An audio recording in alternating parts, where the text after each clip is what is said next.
नमस्कार।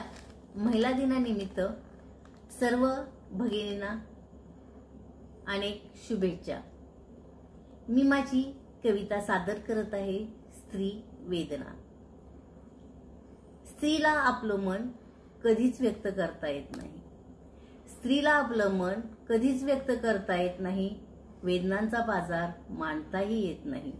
वेदनांचा बाजार मांडताही येत नाही। स्त्रीला आपलं मन व्यक्त करता येत नाही। सर्वांच्या इच्छामध्ये आपले मन रमवते। सर्वांच्या इच्छामध्ये आपले मन रमवते, पण यामध्ये आपल्या स्वप्नांना मात्र ती विसरते।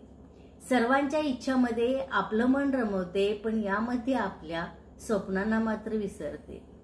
मुलगी, बहीण, पत्नी, आई, मुलगी, बहीण, पत्नी, आई अशा अनेक भूमिका ती निभावते। मुलगी, बहीण, पत्नी, आई अशा अनेक भूमिका ती निभावते। या सर्व भूमिकांना निभावताना स्वतःलाच गमावून बसते। या सर्व भूमिकांना निभावताना स्वतःलाच गमावून बसते। हा दोष तिचाच आहे की उणीव तिच्यातच आहे?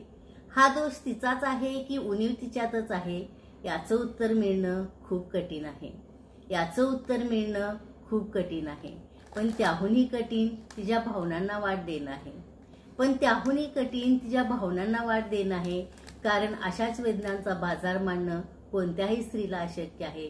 कारण अशाच वेदनांचा बाजार मांडणं कोणत्याही स्त्रीला अशक्य आहे। धन्यवाद।